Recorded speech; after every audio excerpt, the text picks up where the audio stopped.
Hi folks! Today we're gonna do the chicken chores in our pajamas. And I thought while we're out there, let's talk about how to keep chickens warm in the winter months. Do they need an additional source of heat or not? I mean, what's the point of getting dressed in our clean clothes to go to the chicken coop when these pajamas are going in the wash the minute I get changed? I've got my chicken hat ready to go.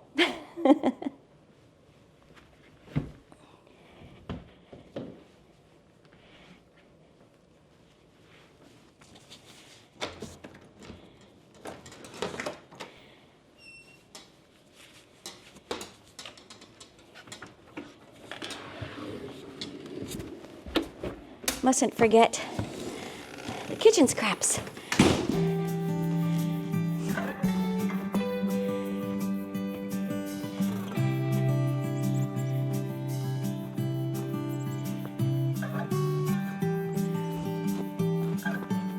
Good morning, my chickens. Good morning, my girls. Hi, hi. It's chicken chores in our pajamas day. How you doing, ladies? I got some nice scraps for you. Do you want some grapes? Ooh, and tomatoes? You want a tomato? Or a grape? There's some grapes. Let's go put these in the coop. Yeah? Let's go inside. Let's go inside. Thanks for coming out to meet me. All right, come on.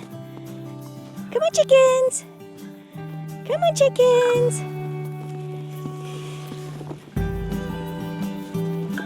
It looks like water is beginning to freeze, which means either the bowl is broken or unplugged. Okay, let's see.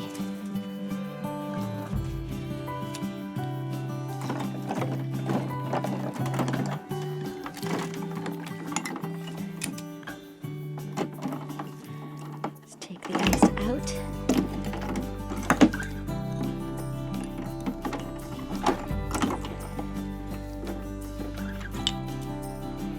Where'd you go? Oh, there you are.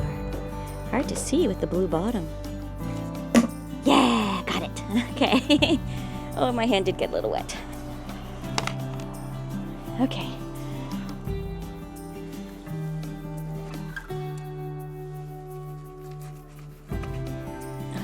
Oops. Let's move that to there. Alrighty. I'm gonna leave this in here because it's relatively warm right now. That's the benefit of having the chickens in this garage.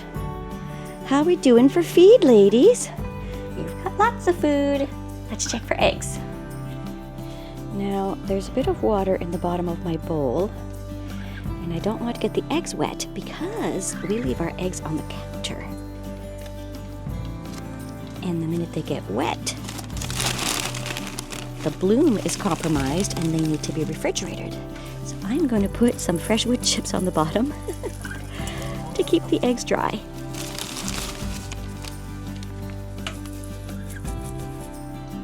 Okay.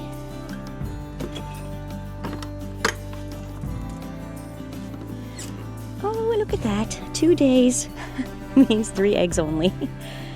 Welcome to winter with aging hens. Beautiful though. This is from Diana Berry, the black hen over there. Thank you, Diana. This one is from Johnny B and Bluey, our little white hens. We replaced the roost in the coop. You can see it up there, because the roost we had before wasn't long enough for all of them to fit on it, and it wasn't really wide enough for them to be comfortable just setting their feet down without having to grip the roost. Because unlike perching birds, they're not perching, they're roosting. So they need to be able to sit with their feet flat, not gripping. And so one of them is either being bullied out of it or not loving it. And so they're sleeping in the nesting box and doing what they do all night long, is poopity poopity poop everything they ate that day. Time to clean it up.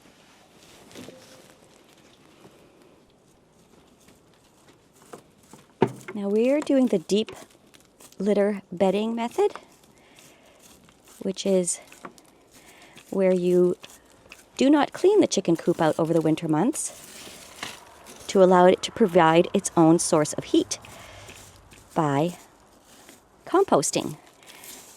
Because for those of you who know, when you compost something, it heats up. That, by definition, is the nature of composting.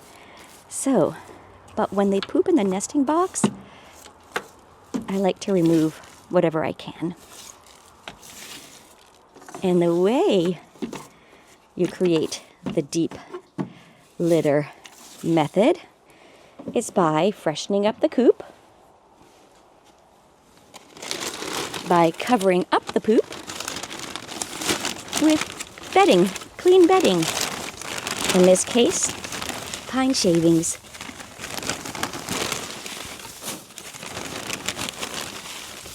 And by covering up their droppings, you're creating a perfect environment for composting, which provides a little source of heat.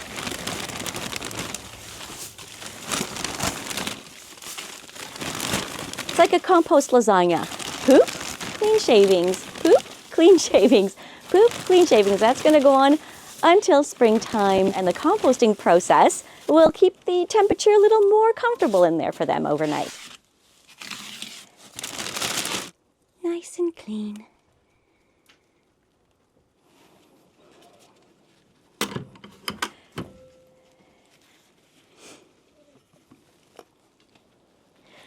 So, the deep litter method, sorry ladies, is our chosen way of keeping our chickens warm in the winter inside their coop. But ultimately, they don't even really need that, because chickens are amazing at acclimatizing to the colder temperatures. As long as they have fresh food, a source of fresh water, good housing, their little internal furnaces will keep them warm. Now you might wonder, why don't you use a heat plate since we do have electricity? Well, we should have electricity running in here. This is a great example as to why we don't rely on electricity to heat our coop. Our electricity got unplugged and we didn't notice it till today. So imagine if our chickens were acclimatized to having a heat source provided for them. We didn't notice that it got unplugged. There could be a power failure. It could be broken. Then the chickens have not acclimatized to the weather, and then they're more susceptible to illness or injury from the cold. The second reason why we're opting out of using an electrical source of heat for our chickens is that there's a risk of fire. The combination of electricity, chickens that peck at things, potential failures, and dry wood shavings is a recipe for disaster. And so these things don't happen often, but they have been known to happen. So we feel that the deep litter method is the safest, most reliable, and effective way of keeping our chickens warm, but also adaptable to the cold weather. And there you go. Thanks for joining me, folks. I hope you found this little venture to the chicken coop in our pajamas fun, if not informative. And if you enjoyed this video, please consider giving it a thumbs up. Please subscribe to the channel and leave me a comment down below. I will go check and see why the waterer was not heating up anymore. Yeah, I look forward to seeing you in the next video. Bye for now. Have a good day, ladies. I'm gonna go fix your waterer, and if I don't, Daddy will.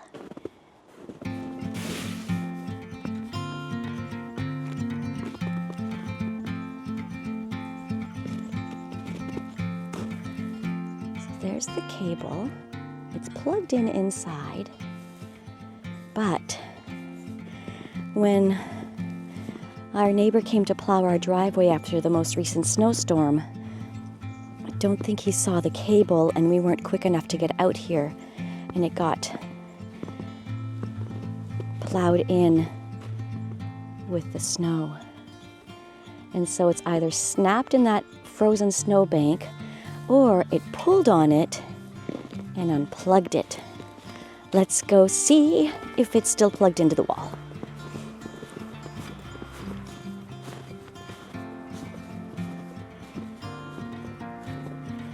It goes underneath here, down across the wall there, all the way to the other side of the house.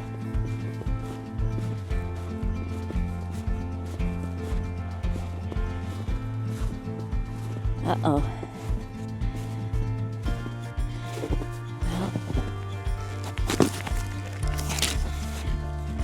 Well, I don't think it's plugged in enough. I don't want it to arc, but I can't also release it, so I'm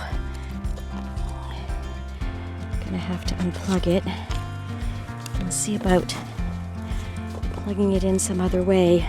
Just don't want the plug going into the snow.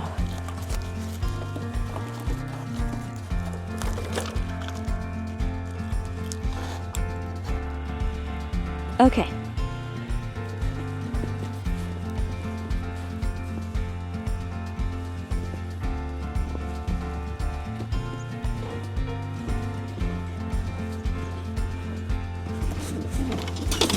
Hey, Darren, can you come here for a moment, please?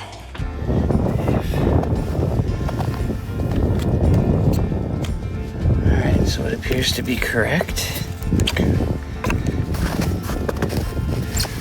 So if I come all the way over here, that goes in, that goes in.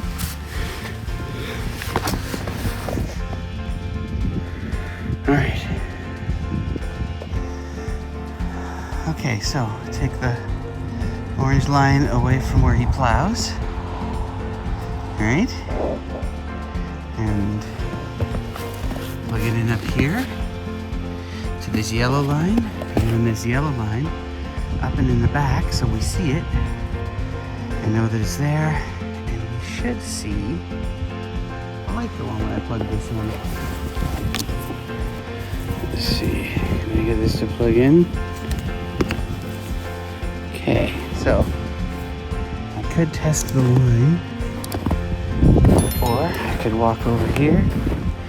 So the light's working, it's a good sign, and the yellow extension has its little light on. So this is plugged into here, and that's still working, and that's running down to there. So we should be back to square one, and no chance of it being run over this time. You happy?